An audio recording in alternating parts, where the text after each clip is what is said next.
नमस्कार दोस्तों, जय हिंद जय भारत। आपका यूट्यूब चैनल पर स्वागत है। आप सभी का यूट्यूब चैनल पर स्वागत है। आज हम बताने जा रहे हैं युग के बारे में। जानिए युग की परिभाषा है एक लंबी समय के अंतराल जिसमें मानव जीवन में काफ़ी परिवर्तन होता है, उससे हम युग कहते हैं। युग ऐसे भारत में 4 युग लोग जानते हैं और हिंदू धर्मशास्त्र के अनुसार 4 युग हैं, परंतु अगर वास्तविक रूप से देखा जाए तो 6 युग हैं। इस तरह युग हैं। एक युग की सीमा 1000 साल अर्थात 3,65,000 दिन में एक युग होता है। आइए पहला नंबर पर जाने पुरातत्व काल। पुरातत्व काल आपने इतिहास में पढ़े हैं, जो सिंधु घाटी सभ्यता, मोहनजोदड़ो की सभ्यता, वो है पुरातत्व काल। ये है हमारा पुरातत्व काल। मनु स्मृति से पहले जो काल था वो पुरातत्व काल कहते हैं या पुरातत्व युग कहते हैं। फिर यानी कि ये 4000 से 6000 साल पहले की काल है, समय है। 4000 साल पहले मनुस्मृति का राजा मनु द्वारा लिखा गया। उस समय से सत्ययुग शुरू हुआ, यानी कि शुरुआती युग। उस समय ब्राह्मणों का वर्चस्व था, ब्राह्मणों का शासन था। ये जैसे कि आप देख रहे हैं, सिर्फ सत्ययुग में सिर्फ ब्राह्मण ही पढ़ लिख सकते थे। त्रेता युग की परिभाषा आप जाने। त्रेता युग कैसे हुआ? त्रेता युग आपका 3000 से 2000 से पहले का युग जो त्रेता युग है, आज से 3000 से 2000 ईस्वी पूर्व। त्रेता युग 3 महापुरुषों के जन्म के कारण त्रेता युग नाम रखा। श्री राम, लक्ष्मण और हनुमान भगवान के 3 अवतार माने जाते हैं, जिसके कारण से त्रेता तीन अवतार के कारण ये त्रेता युग हुआ। इसमें इस युग को हम क्षत्रिय युग भी कहते हैं। त्रेता युग को हम आमतौर पर अगर देखा जाए तो क्षत्रिय युग भी कहते हैं, क्योंकि इस समय शासनकाल क्षत्रियों के हाथ में था और क्षत्रिय ही शासन क्या करते थे। इस समय तक क्षत्रियों को शासन काल मिला और क्षत्रियों को पढ़ने का मौका मिला। आइए द्वापर युग जानते हैं। द्वापर युग यानी कि भगवान के 2 अवतार के कारण द्वापर युग का नाम हुआ। इस जैसे श्री कृष्ण और बलराम, भगवान के 2 अवतार के कारण द्वापर युग नाम हुआ। इस युग को हम पिछड़ी जाति का युग भी कहते हैं, क्योंकि इसमें पिछड़ी वर्ग को पढ़ने का मौका मिला। जैसे श्री कृष्ण यादव कुल में जन्मे और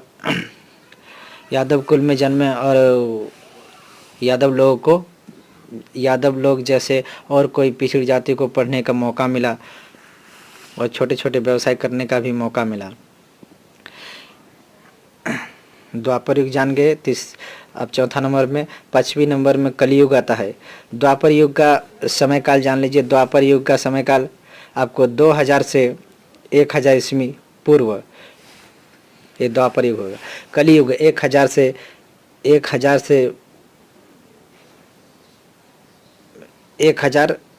से आपका 2000 जो ये अभी तक का जो 2000 मतलब भारत जब आज़ाद हुआ उस समय 1947 तक जो आपका कलयुग रहा। 1947 के बाद एक परिवर्तन हुआ भारत।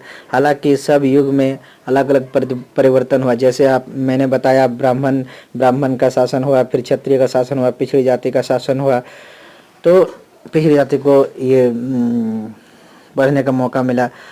तो इस तरह से कलयुग में कला का युग हुआ। लोग समुद्री जहाज बनाने लगे, वायुयान बनाने लगे। इस तरह से बहुत सारे हथियार बनाने लगे। मानव जीवन में काफ़ी कलाकृति बनाई गई। आप इतिहास में पढ़ेंगे और देखेंगे भी 1800, 1700, 1600 ईस्वी में बहुत सारे चीज़ों की खोज हुई। इसे हम कलयुग को खोज युग भी कहते हैं। जैसे कि मैंने बताया 1000 से 1947 तक का युग को कलयुग कहते हैं। अब हुआ आधुनिक युग। आधुनिक युग 1947 के बाद, यानी कि 2000 साल के बाद आपका 1947 साल के बाद जो देश आज़ाद हुआ तो भारत के मानव जीवन पर काफ़ी प्रभाव पड़ा और एक राजतंत्र से लोकतंत्र में परिवर्तन हुआ। मानव जीवन में काफ़ी परिवर्तन हुआ इसमें भी। और इस युग को आधुनिक युग इसलिए कहते हैं क्योंकि इसमें आधुनिकीकरण हुआ। और इसमें इस युग को हम मशीन युग भी कहते हैं। इस युग को मशीन युग इसलिए कहते हैं क्योंकि बहुत सारा तकनीकी मशीन से काम हुआ और इस युग में काफ़ी सारे कल कारखाने भारत में खुले गए। तो अब इन युगों के महापुरुषों के नाम जानिए। पुरातत्व काल जो 4000 से पहले का युग है। इस युग में पुरातत्व काल में कोई जाति भेदभाव नहीं था। सत्य युग जो मनुस्मृति लिखने के बाद इस युग में राजा मनु के द्वारा ब्राह्मण, क्षत्रिय, वैश्य और शूद्र 4 वर्णों में बांटा गया और इसी से युग का शुरुआती हुआ, इसे सत्य युग हो गया। इस युग का श्रेष्ठ महापुरुष राजा मनु, परशुराम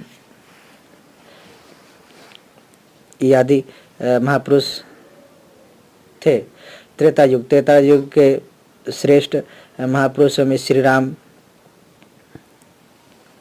द्वापर युग में श्री कृष्ण, कली युग में चैतन्य महाप्रभु और बहुत सारे महापुरुषों का भारत में, जैसे कि कलयुग में चैतन्य महाप्रभु का जन्म हुआ, गौतम बुद्ध का जन्म हुआ और बहुत सारे जो महापुरुष हैं कलयुग में जन्म लिए थे। आधुनिक